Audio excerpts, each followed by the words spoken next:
Welcome to Politics Done Right. My name is Egberto, Willies, your host. Good morning, Houston. Good morning, Harris County. Good morning to the great state of Texas. Good morning to the great country, the United States of America, los Estados Unidos de America. And good morning to every nook and cranny that this 100-watt transmitter makes it in. For those who are still using FM radios in the interland, good morning to the entire world. As you know, we're listened to everywhere. Folks, we're going to have a great program today. We have a special interview to play for you from a long-time person. But before we get there, we got to go to that studio with El Senor Howard. Yeah, I'm flying the plane by myself this morning. My trusty friend Jack had some, he had some dental work done, and you know how that can go.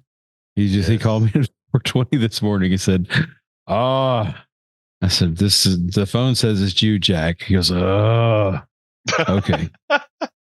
He says, that tooth thing didn't go too well yesterday, and my mouth is really sore. And you got to have a good mouth to speak on the radio or the phone. I know. So, we are Jackless today. That's funny. We're Jackless today. That's funny. Hey, but look, brother. Aren't you missing? I know, but brother Jack, you're missed. But you know what, man? If you want to call in and mumble your word of the day, you can always call in and mumble your word of the day because, you always give me that kicking start. You always give me something to ping pong after. And I wouldn't even say slingshot I wouldn't say ping pong. I want to say slingshot off of, it's like, what we do to get into orbit. To get into orbit, you have to, get into orbit of the moon, you first have to get to the escape velocity of the Earth, and then you can allow the moon to capture you. That's what you do to this show, Brother Jack. You give us that slingshot mobility. Anyway, welcome, Steve M. TGIF Egberto. Steve M says in the chat. So what's going on, Senor Howard, now that you're flying the plane solo? Do you remember how to do it, man? I don't know. I mean, I may have to call my co-captain Jack and say, Jack, how do you do this? I doubt that, but I doubt that very, very, very, very much. I mean, after all, don't forget you built that whole damn thing. So, nah. Hey, folks, that's we only tell the truth here, man. So I have to expose my brother at the other end of the studio. He just get a little nice white lie, you know what I mean? But hey, what can I say? But no. Hey, one thing we got to take care of here really quickly is our station ID is KPFT Houston. I forgot to put it in. I think that's what threw everybody off. Is like, there's Egberto's theme, but where was the station ID? So there was a station KPFT Houston, and we got something really special coming up again today. This is going to be a whole lot of fun. I want everyone to come out to the Mucky Duck between 3 and 6. We've got Susan Darrow doing her show live today, right there at the Mucky Duck. So the duck will be full. I mean, there's going to be people lined up for blocks just to get in to see this spectacle of radio that's going to happen this afternoon. I love that. From 3 to 6, folks. And who has the smoothest voice, that common voice from Susan Darrow, who has that, who just, mellow things out. Just get to see her in person, folks, at the Mucky Duck. Come on out and enjoy the ambiance. We're going to have a lot of fun. There's a band that she knows that's going to be playing out there. We'll be doing sound checks and possibly have a live band on the radio by remote, which is really hasn't happened at KPFT in a very long time. So come on out and enjoy history. Come on out and enjoy Susan's company. I'll be out there holding the tin cans of string and the little TV and little radio antenna up, and I think they're going to be just fine. And are they going to give you a direct feed, or are you going to sort of mic it up? No, we're going to direct feed from the stage. So I brought like a 500-foot long cable in case we need all of it. Well, So it's gonna be a very interesting show today. The tin cans and string should hold up. I've got my good friend back here and intern Basil. He'll be playing all the music at the studio, and Susan will be the live announcer from On Location. The Mucky Duck today between 3 and 5. Come on out and see us. In case you need the address, it's 2425 Norfolk Street. Very easy to find. What's it again? 2425 Norfolk. It's right off of Kirby. So it's a very easy to find place. If I can find it, anybody can find it. So I was over there just the other day doing a site survey to see what I needed to do to make the broadcast happen. And it's going to be another one of those radio magic moments where we will be with you having a good time. And not to worry, folks, you do get there are places on the street and even on the side of the Mucky Duck, the park. So you should be cool. So check it out. Melanie Keelan from Barcelona, Spain is in the chat with us right now. Anything else, Howard, before we get started, my brother? That's it. Folks, we are going to have a great show for you today. Title of the show is The Congressional Progressives Agenda is Out. And the star of the show today, former Tea Party Representative Joe Walsh, comes clean. Now, let me tell you, I have been watching Joe Walsh. Joe Walsh is this congressman from Chicago, was a big-time Tea Partier and used to give Obama hell, was on TV, really giving him hell on and on. And, I mean, he was a character.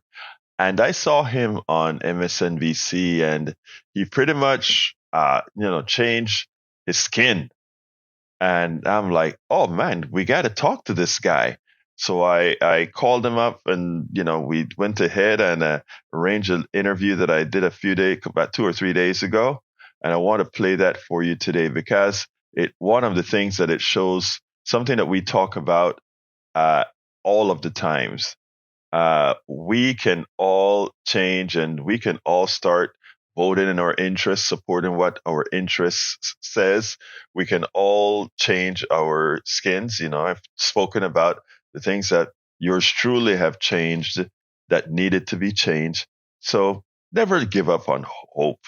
I don't like the word hope. Never give up on the possibility that we can change. So what I want to do is just go ahead and get started right away with that interview, and then we'll start taking calls. Telephone number, remember, is 281.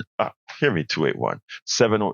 When you have two different numbers, you got to remember which version of the show you're doing. This is a KPFT version of the show. It is 713-526-5738. Again, that is 713-526-5738. Without further ado, let's go ahead and listen to Joe Walsh. Welcome to another edition of Politics Run. I'm Egberto, Willies, your host. Thank you so kindly for being with us one more time. Today, we are honored to have former Congressman Joe Walsh of Illinois and now host of White Flag with Joe Walsh. Joe, how are you doing this morning? Berto, it's great to be with you. Thanks for having me on. Well, in the past, the truth of the matter is I would always have had you on, even though we are at the polar ends of the spectrum with regards to political ideology, philosophy, etc. But the one thing I respect is a strong intellectual conversation on our beliefs, etc. If we're honest, we're in a country where we should all live together and get along. And on my program, I bring folks from all over, and we actually enjoy each other. So in that light, I want to say, first of all, thank you for appearing on Politics Done Right. And secondly, how are you doing? I'm tired. Look, it's great to be with you. And I love what you're doing because America needs to do this. I'll watch my language. We're so damn divided. We don't talk across the divide. I used to be a really divisive political guy. I'm trying to make up for that. So it's been a wild journey. But yeah, look, my friend, I'm tired because right now I wake up every day and I do all I can to make sure Donald Trump is not ever back in the White House. You know what I find interesting in what you said, in that, we all live in the same country. We all have to eventually land the same place. What I like to say is we have to give people a place to land. There are some people that are so committed to what they're doing, even when they realize that they need to change, that they don't have a place to land. So they stay in that comfort zone. Yeah. One of the reasons I have a lot of respect for people like you and from people from all spectrums that make a change when they see a change is necessary is that it takes a hell of a lot of courage. It takes a lot of courage. So I want to ask you, when you made that change to say, look, to hell with parties, I am looking out for America. Tell me, what was that like? The response that you got on the right side of the aisle, because you're a big Tea Party guy, man. Yeah. No, look, it was really scary when I almost 6 years ago now came out and said, I oppose Donald Trump. When I publicly said that, I knew that I was taking a blowtorch to my career. I knew that I was ending my career as a Republican. I knew I could never get elected again as a Republican. I knew I was going to take a big financial hit, and I knew that I would get threats and hate every day and every week. So at one level, that's a really tough thing to do, right? Which is why my former colleagues in Congress and in the conservative media world that I come from haven't done that. It's hard to throw it all away. But in a way, and you'll get this, it was a really easy decision because I couldn't live with myself if I didn't do that. That is so true. I want to read you something that you wrote because I think, well, actually, it's great. I think this is what's so important. And let me just tell the audience, first of all, I don't agree with everything the brother said, but I tell you what, I respect the way he said it and what he said. And it goes as follows. I'm going to try to be quick with it. It said, President Donald Trump and I agree on big issues. We both believe strongly that illegal immigration threatens our national security and strains our government. He made building a wall on the southern border a focus of his 2016 national campaign. I was for a border wall before that election. He pledged to help unemployed workers in dilapidated manufacturing towns get back onto their feet. The very poor people who live in my backyard in places such as Gary, Indiana, Decatur, Illinois, and who called into my show to talk about an America that wasn't a great for them as it used to be. Trump complained about a political system that was out of touch with ordinary folks and the promise to get rid of fancy assholes who ran it. That was all great.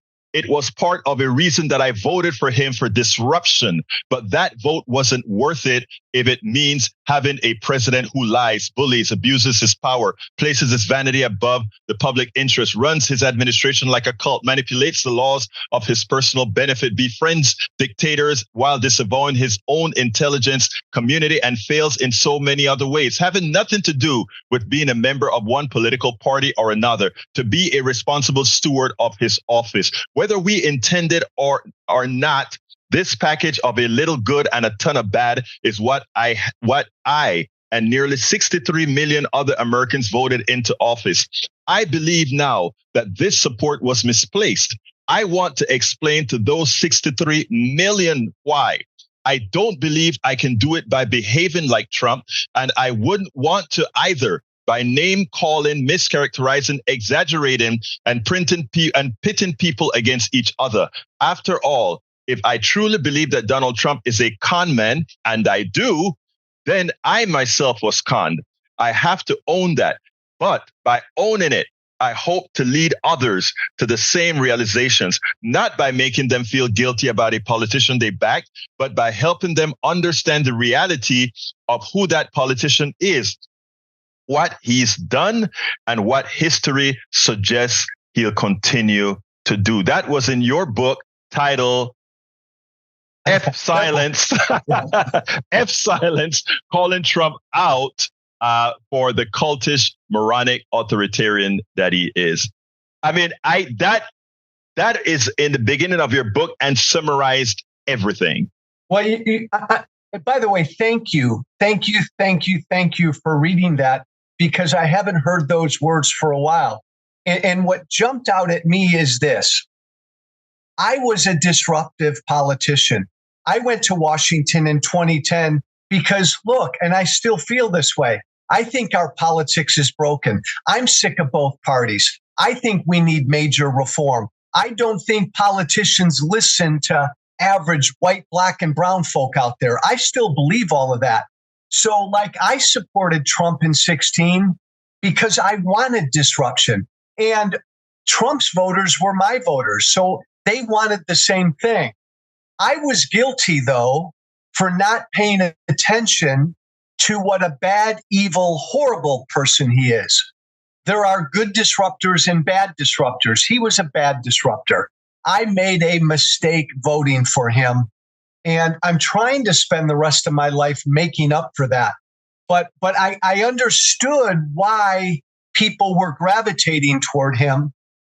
And because I come from that world and I still engage with Trump supporters every day, I will never demean them, and I'll always help them try to get out of the cult like I got out of the cult. You know, today it's great that you said the word cult, right? Today on my morning show, 6 o'clock at KPFT 90.1 FM, one of the callers called me out for calling all Trump supporters a cult. And I stepped back a while and I said, no, not all Trump supporters are cult members. I mean, the truth of the matter is, I am not a fan of Joe Biden, but I will be voting for Joe Biden because of what I think policies are that I can get. When I say I am talking about, we can get under that domain. And I told my audience that several times. And one came back and said, well, Egberto, we could say the same thing. We know Trump is a bad guy. We don't like Trump either, but we want to vote for Trump because of some of the underlying policies that we like that we can get under him. So I had to step back and say, wait a minute.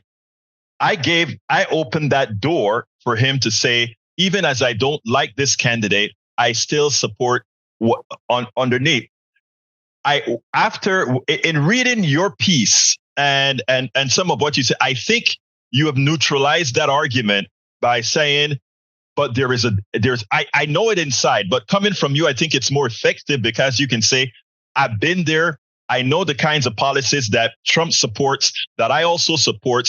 But as your statement said, it's not worth it. Go ahead, please. No, and you're right. Look, because I come from Trump world, they're not all cult members, but many of them are. And I'll tell them they are. And you're a cult member if you can say to yourself, and some Trump supporters say this to me, Joe, I know he's a bad guy, and I know he lies all the time, but the Democrats are evil and he's going after them, blah, blah, blah. I disagree with that, but I understand that guy's making a rational decision. But when a Trump supporter can't acknowledge to me that he's a bad man, that means he's a cult member. Like when I did the stupidest thing I've ever done in my life, when I ran for president against Trump, Egberto, I was in Iowa at a Trump rally, and there were people going in line in Des Moines, Iowa to go into the rally. And I asked 40 people in line that day in Iowa, has Donald Trump ever told a lie? And all 40 of them told me Trump has never lied. Now, if you're a Trump supporter and you tell me Trump has never lied, then that's cultish behavior. Yeah, it is amazing. There are a lot of, look, I mean, on all sides, people have a tendency to like the person that they're supporting, and they sort of deify more so than necessary the person. But there's a special thing with this person. Now, if you're gonna if you're gonna speak to the audience at large, what are the specific reasons that you would give that makes Trump a clear and present danger if he were to become president of the United States again? Trump doesn't believe in democracy, and he believes he's above the law. End of story. Those two things are anathema to America. He would like to be a dictator. He would try. that is a direct threat to this country. He truly does believe the law does not apply to him.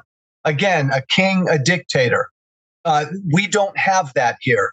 And I need to continually remind people, in the wonderful history of this country, we've only had one sitting president who lost an election and refused to concede, refused to do that one beautiful American thing, participate in the peaceful transfer of power.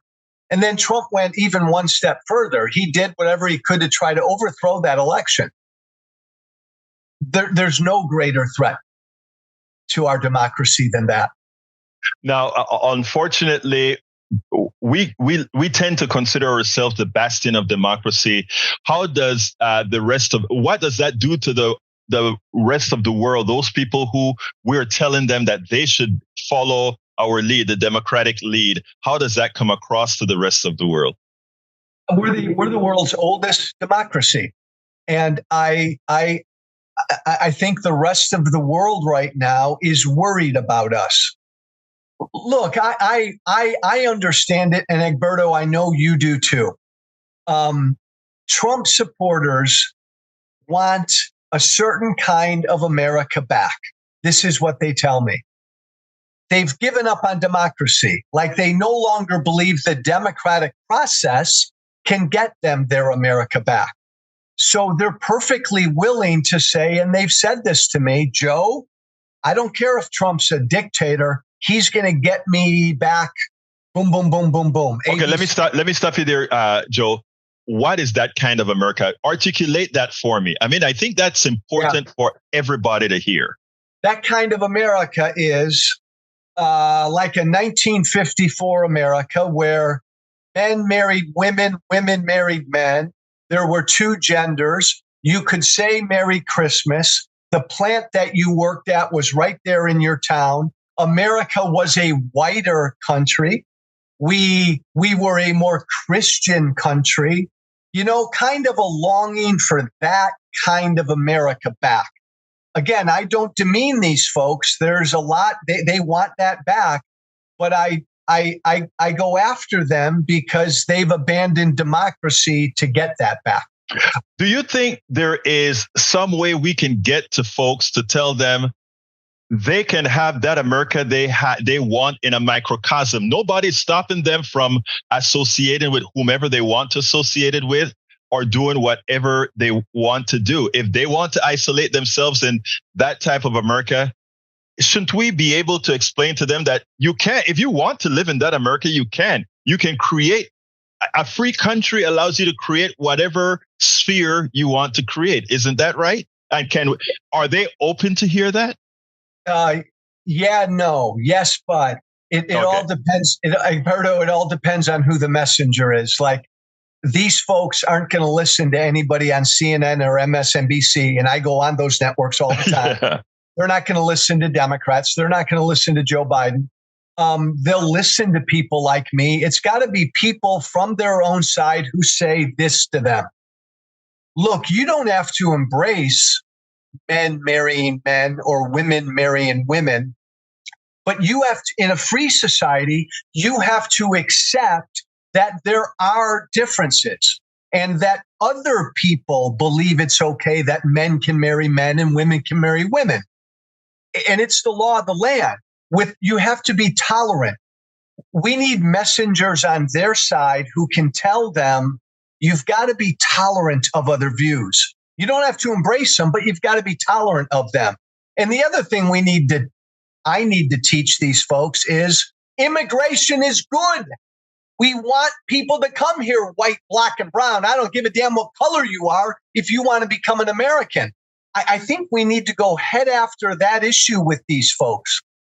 Well, one of the reasons I wanted you on, and because, like I said, I bring audiences from every spectrum, and I think you can reach people that I have a very hard time reaching to because of several factors, both the way I look and also the policies that I support. But again, I think when folks like yourself, myself, and others who have a platform can show that we can talk to each other civilly, whether we agree on 80%. And this is what's interesting, Joe. I go ahead and agree on more than you think. That's my point, right? I sit down in a Starbucks. I live in a very red area. I'm in Houston, but the part of Houston I chose to live is a very red, a very white area. Okay, and it had a lot to do with the school for my daughter.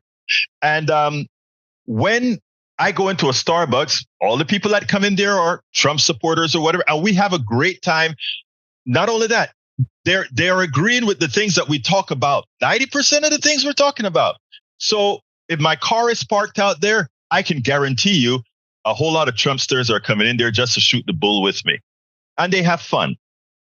We have to establish that. I mean, I'm doing it on an individual basis and a host basis. You are doing it in the way we have to try to establish it. And I think another good example is to show folks that, again, a Joe Walsh and an Egberto can actually sit down and say, hey, we have more in common than you believe, but also we can have differences and not really.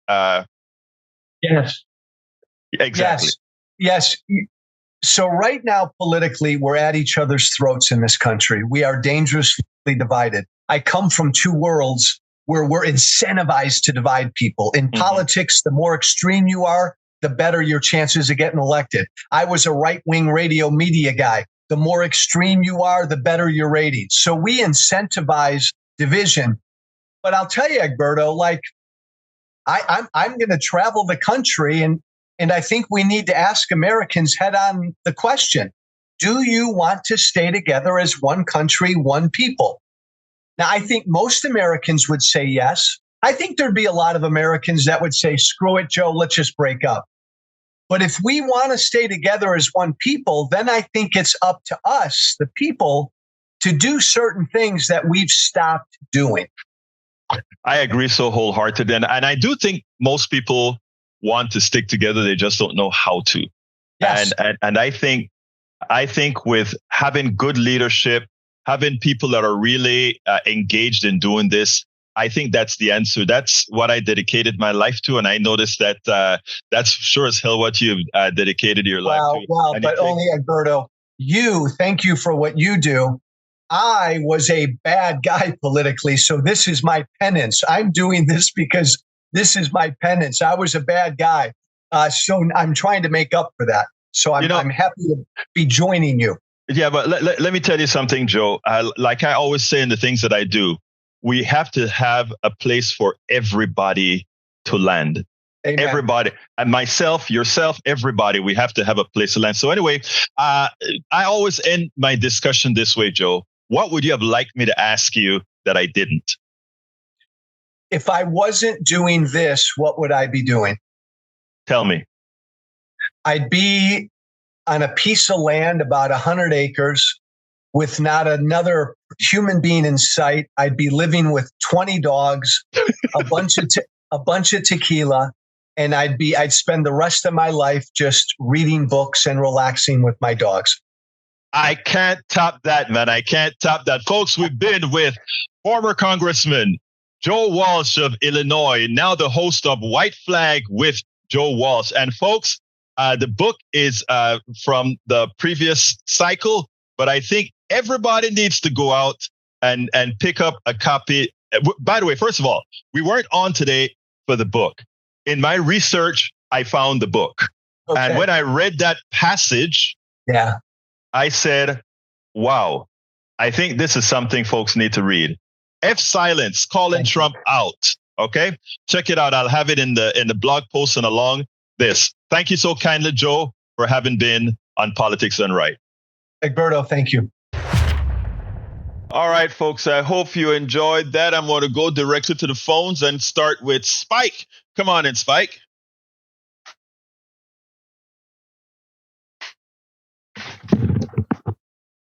Good morning. How you doing? I'm doing fine. Talk to me, my brother. I be hearing some people talking about, that the people are a cult and stuff. But see, that's exactly what they want you to say. But what they don't realize is it's the Republican Party See, the Republican Party is not the party that we knew decades back. You know, they are a cult. They have put people in positions in the Republican Party to bring about this cult that they got going on. You know, that's why if they say some of the old ones say they gonna do this and do that, and then Trump come along and say, no, don't do that. Wait till I get in office. Then, you know, and then they back up. You know, and just like Bill Barr, you know, he talked all that jive when he was leaving, but now he coming back. He saying he gonna support Trump if, you know, he gonna vote for him anyway.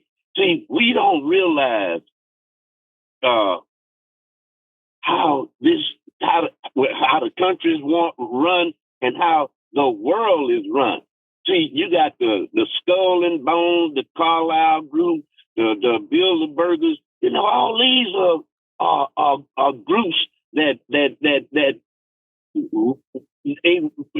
run this country, but you got them all in other countries. And one thing about this, man, you do the research, man, you'll see mostly, I say 99.99% of the people that's in positions around the world, they all a lot of them went to the same schools. You know, Spike, let me just tell you, first of all, that is, I mean, believe it or not, for some of what you said, that is why I wanted a guy like Joe on. Joe comes across like your average dude. Joe was deep in the movement, and Joe made a decision that Bill Barr, Sununu, all these guys that came out like Joe and pointed out the kind of character that Trump was. And, you know, they're right back into the fold. And Joe has paid the price, like he said, financially. He'll never be able to run in politics again. I mean, all these different things. And like I said, we have to give people, those who are willing to, for country, for their own morality, to say, you know what? I can't live this way. I am man enough. I'm woman enough to say I was wrong. I got conned, and now I'm going to atone for what I did, people that I misled, and I'm going to do the work necessary. Because when you talk about the Carlisle Group and all these things, Spike, you're absolutely right. But you know what? As long as we still have one person, one vote, and now I'm on Howard's song, as long as we still have one person, one vote, we can make the changes that we want. Yes, they'll try to fight it. They'll try to indoctrinate others, but we can make that change. Spike, my phone lines are filling up. Wanted to give you a chance to say your piece. Thank you so kindly for listening. Give me a quick closer so I can jump to Johnny. Hey, look here. When Donald Trump had that show, Apprentice, I'm going to tell you. See, we was looking at it as entertainment. They used that show to build him up so he'll know. See, he was elected to be selected. They built him up so he'll know how to handle. Wait. I want to flip what you just said. You said he was whoa. I want to switch something you said, my brother. You said he was elected so he'd be selected. No, I said he was selected to be elected. I flipped the words on you. Be elected. Yes, thank you, brother. I gotta go, Spike. Scott, I gotta go. Man. Thank you, brother. Peace. Brother Johnny, Mayor of Politics and Right. Come on in. I trust you can hear me okay, Egberto. Yes, sir. Your guest, Joe Walsh, on your show this morning, he made an excellent case. He pointed out, I think, successfully, the irony of when voters that he talked to, every one of those voters said that Donald Trump doesn't lie, and that the reason why they're supporting him, even though they may know and realize, but they accept the fact that he does not represent the democratic process, that he wants to rule as an autocrat, basically, that they're okay with that. And why? Because they're so tired of how the democratic process has been subverted.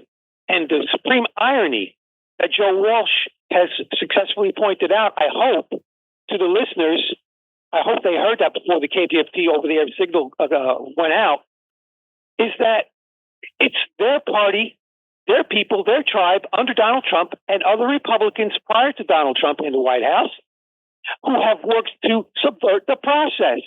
Of course, the centrist Democrats didn't help. I mean, they didn't challenge, that's true. But let's be real here.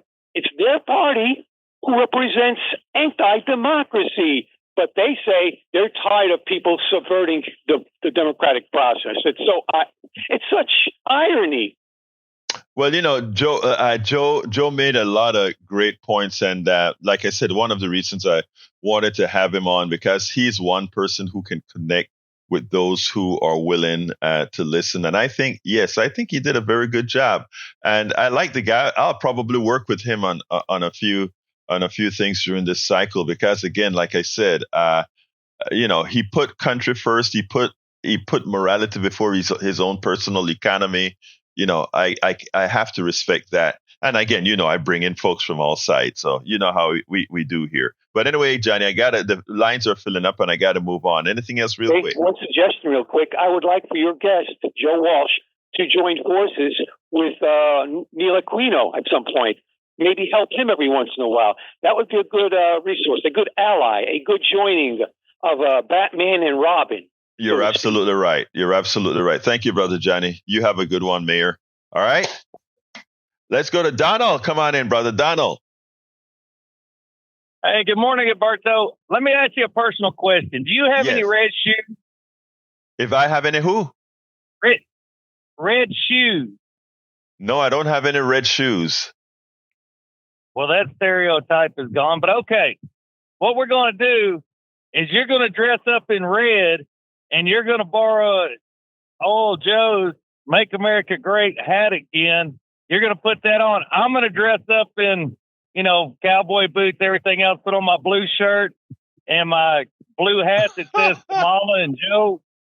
And we're going to go out. We can go to Bordersville. We can go to Haverstock, North Lake Manor, Acres Home, Sunnyside, Gardner or Denver Gardner, whatever it is over there, Cashmere Gardens, wherever you want to go. And we're going to split scripts. I'm going to take your script. You're going to take mine. And we're going to read them to the people and ask them if they're going to vote. But we're going to go together so we can show that we can actually get along so that we can convince people that you can get along and you have to reach across the aisle to get things done and find out who's not doing what for who. I knew that's where you were going. I knew exactly where you were going. And you know what? Believe it or not, Brother Donald, I would do that to make the point because I think, I've been saying this for quite a long time. In fact, I was a board member of the Coffee Party, which that is what we attempted. Well, that's what not we attempted to do. That's what we were doing. And there are a lot of organizations out there that are doing similar work. There is living room conversations, and there's across the table, and many others. So I mean, we have to use the methods that we can work with, because the truth of the matter, Donald, right, is if you and I are at each other's throats, we are not handling those who are really causing us harm. And that's why I love talking to guys like you on the other side of the aisle, because we can show that, hey, we like each other, man. We love each other, man. What can I say? You know what I mean? But anyway, anything else, Donald, before we move on? And for Johnny, my Ronald McDonald shoes, the big red ones, yeah, I don't think you can fit. They just too big. All right, brother. You have a good one, okay? Take it easy. Have a good weekend. Bye. You too, brother. Peace. Let's go to Brother Harry. Come on in, Harry. How you doing this morning, sir? Buenos dias, el profesor Egberto Willis. Buenos dias, mi hermano. Oh, muy bien. Most thanks. I agree 100% of what Joe Walsh said. I'm glad he did a complete 360 turnaround and realized that he was under Trump derangement syndrome. Harry, can I interrupt you for a second? Because there's one thing I want to correct. Right? Joe Walsh and Egberto Willies do not agree on everything. Joe Walsh is a conservative. Okay, let me just make that clear. Right. Joe Walsh is a conservative. Interesting, when we sit and talk, we have more than 80% of stuff in common.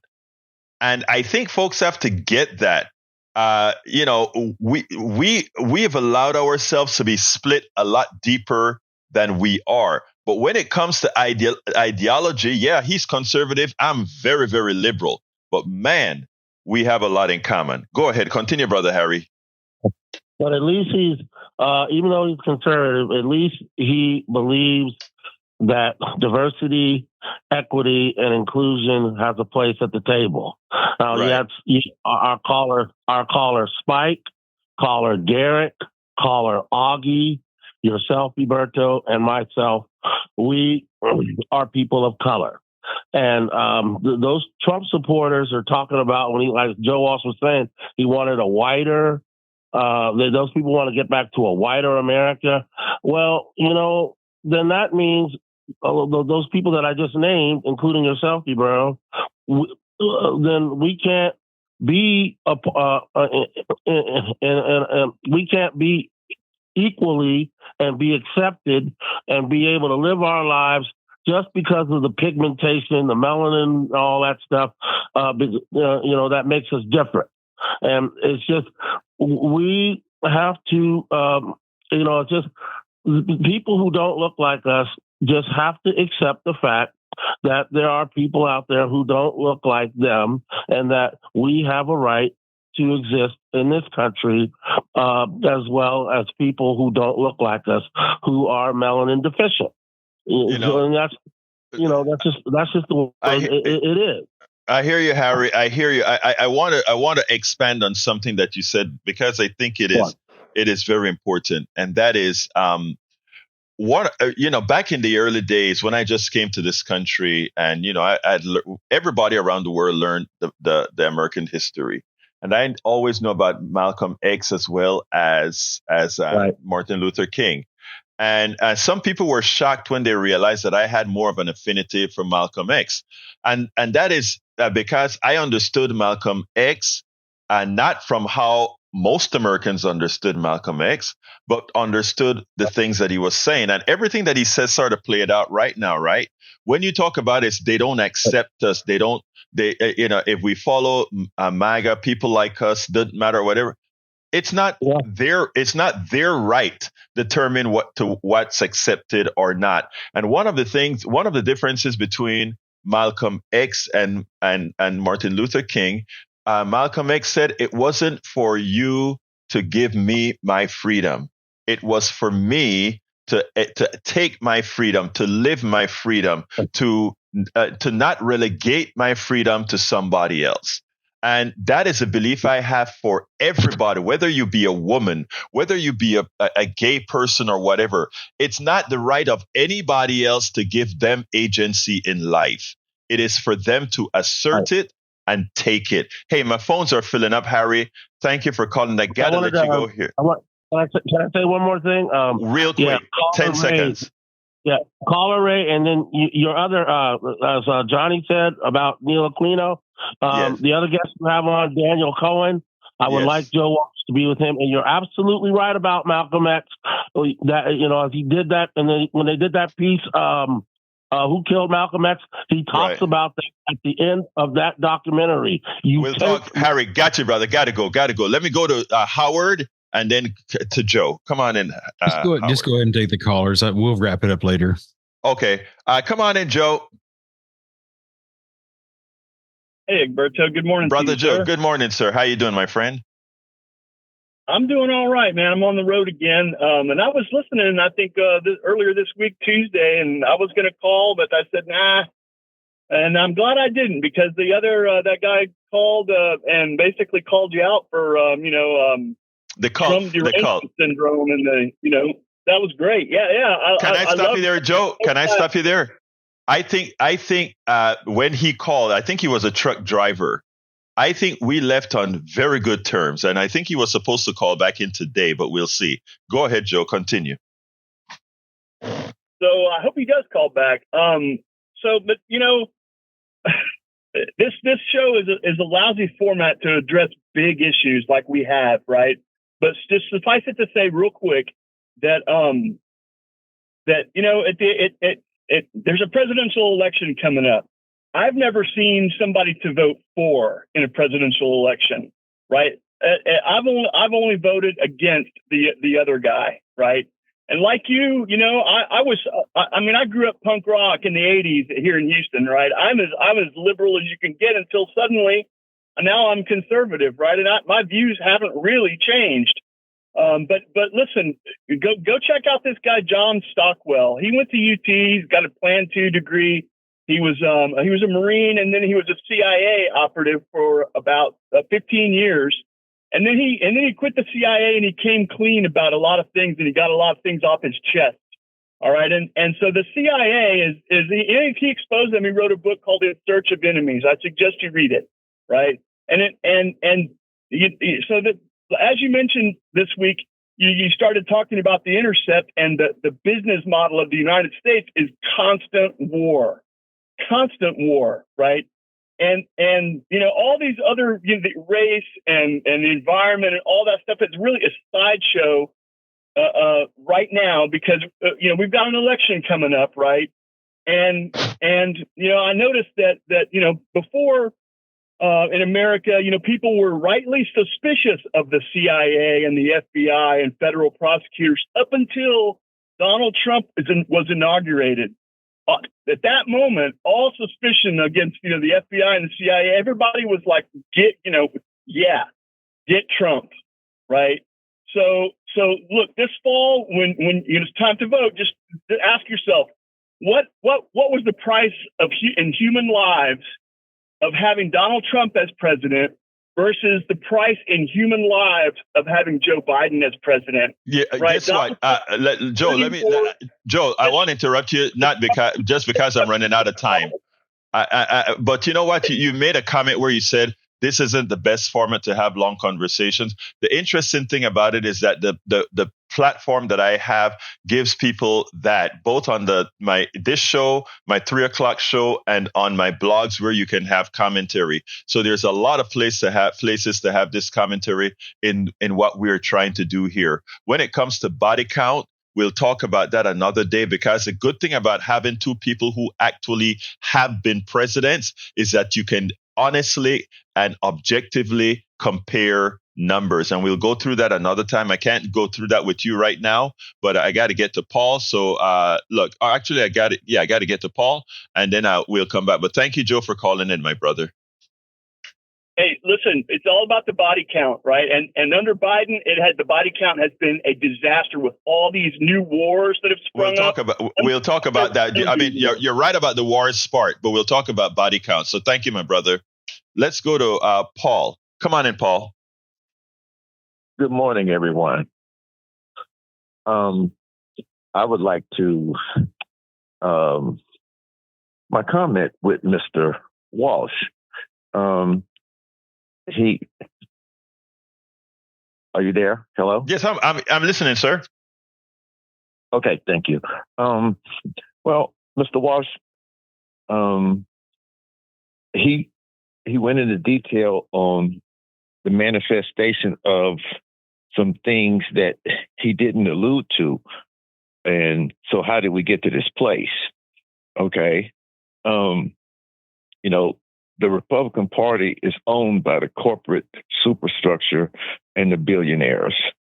Okay. 2,000 media outlets spitting out right-wing craziness. That's why they don't listen to any alternative views. So-called liberal media has been pretty much wiped off the map. You got to really search and find it. But in flyover country, the Midwest and rural America, they're getting blasted for the past, how many years, okay, with this right-wing propaganda. It all feeds the divisions that we have in America, which what makes America great is diversity. And so they've been freaked out to believe that what would make America great is segregation and division. And I wish you would one day, patch in Tom Hartman or patch in, someone that can give us insight. How did we get to this place? Why democracy is at risk? And moving forward, how can we Paul, support? Yes, sir. You're absolutely right. And by the way, Tom's a friend, and I've had him on several times. And he has a book that just details exactly what you just said there. Maybe we'll bring him on again before this cycle is over, so that we can actually go over that. You're absolutely right that the genesis is the corporate state and how they control not only the media, but many other factors. And I don't want to just throw it into the hands of Republicans as being corporate owned. There is a sect within the Democratic Party has factions, and there is a faction within the Democratic Party as well that is corporate owned. And we have the progressives that are constantly pulling to put things in the right direction. So I just want to make sure and add that, because in being intellectually honest that we try to do here, including the stuff that you said, we have to make sure and lay the blame on the neoliberalism, not only on the Republican side, but neoliberalism on the Democratic side. Well, Paul, do you think they should be called? Do you think they should be called out, identified, so that people can, if they happen to be Democrats that maybe get voted in all the time, so that if they're called out and identified, so that we can vote against them? Yes. Or I agree with you. You're absolutely right, sir. But let me take it deeper. Some kind on the Democratic side, so that, and we need to get some muscle. It seems like the party doesn't have any muscle. It's, got good ideas and want to preserve democracy, but we can't get any muscle behind that concept, that idea, that imperative. Yes, I agree with you, Paul. And that's why primaries are very important, specifically Democratic primaries. You have to participate to get the right Democrats elected that you feel are more progressive. But Paul, I'm filling up, so I'm going to have to restrict everybody to about 45 seconds now. So thank you so kindly, Paul. Let's go to Brian. Come on in, Brian. You got 45 seconds. Okay. Well, first off, what happened to Jack? Is he okay? Yeah, Jack's fine. Okay. Thanks for asking, Brian. We're learning more and more about Biden when he goes off teleprompter every single week. I mean, if you're going to have to die in combat, the way to go is to be eaten by cannibals. What? Brian, I hear you. I gotta go, Brian. Brian, let me go. You have Tom Hartman on. I want to talk to Tom Hartman. All right, I'll make sure to put you through when that happens. Let's go to Peter. Thank you, Brian. Peter, come on in. You got about 30 seconds. Thank you so much. So, on Uplift Harris, it was blocked by a judge here. So, in other words, Ken Paxton was trying to block just the people who need the most help from getting some help, $500. So that looks like it's kind of proceed. And then just thank you so much for the interview. And of course, we all need to work to defeat Donald Trump this fall. And I just wish we could do something like that with Dan Crenshaw, because as you know, he works against the people in our community, even the people who work in power plants. Peter, that's your 30 seconds. Thank you, brother. Peter, got to go to bring everybody in. I can't wait to hear more about that. Thank you, brother. Peace. Our neighborhood, District 2. Thank you. Peter, let's go to Augie. Come on in, Augie. 30 seconds. Well, you are a great platform. You're doing what the Bible says. You're planting seeds. Sometimes it lands on hard, rocky ground and nothing happens, but then it lands on fertile ground and it's open to it. And then you have something great pop up. And that's what you do. And as far as body count, there was a big body count under Trump, under COVID.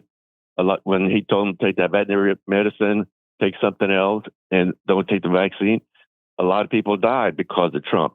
And the last words of some of those people dying was, "It's real." And these were Trump voters saying that, hey, if people take the vaccine, and that was their last words before they died. So, yeah, Trump had a body count, an actual body count. And But that's anyway, what I said, Augie. That's why I said we have the hard data. We had two presidents. We can compare the records, and you are so right that we have a lot of work to do. Anything real quick because I got to jump to Howard. well, thanks to Howard for what he's doing, and you too. Thanks. Bye-bye. Thank you, brother. Have a good one, Augie. Howard, I know you had something Yes, important to sir. tell us. Talk to me. I did. I wanted to talk about Joe Walsh's interview, and one of the points that he brought up was that the folks are, they're looking back and saying, "We promised you 1954." Well, if you look at our society during the late 70s and early 80s, we were finally looking back at the 50s. I mean, poodle skirts came back, fins on cars came back, the oldies stations came back. And then later on in the 90s, we were looking back at the 60s going, oh, what a great era that was. And, all the music came back from the 60s and stuff. So we've got this halo look about our past. And that's what they're promising us again. They're saying, oh, well, let's bring back 1954 when the factory was just down the street. But folks, you got to come into the 21st century. Things have changed, and deregulation has changed a lot of that stuff too. They sent jobs overseas. That's what people are talking about, the disenfranchised middle income folks. That's who they're appealing to. And that's a pretty large majority. So because most of us are middle income folks. I mean, upper middle income, lower middle income. And I won't say class because we don't have a class system. But if you look back, they're promising you something that doesn't exist. So be very aware that they're promising you things that do not exist and things they cannot deliver on. And they're playing on that halo effect of our past being so glorious. What they don't bring back is polio in the 50s, killed many people. And they don't bring back the Vietnam War of the 60s. They only bring that back that, oh, yes, it was so great back then. Everything was so fine. We could say Merry Christmas, etc. But that kind of world does not exist today, and it never did. They make America great again. Okay, well, for who? Corporations? You bet. That's what they're doing.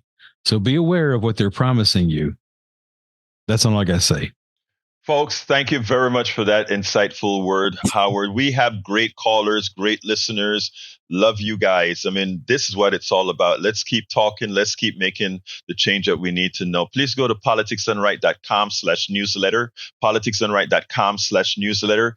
Every morning it goes out at 5:00 with the topics and what we forget to cover or didn't cover. You'll find it in the newsletter, both the old and the new. My name is Egberto Willies. This is Politics Done Right, and you guys know how I end this baby. I am what?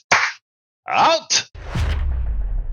We spend a lot of time deconstructing the news, trying to parse it into a form that everybody can understand. We try to find those little nitpicks where it flies above the fray, etc. If you really like these videos that we do, I want to ask a big favor. Please go ahead. Number 1, subscribe to our channel. And number 2, please join if you can. Thank you so kindly for watching. Keep watching. Please remember to share. We must populate the entire internet with our progressive message, a message that we know is what most Americans say that they want. So help us, please join.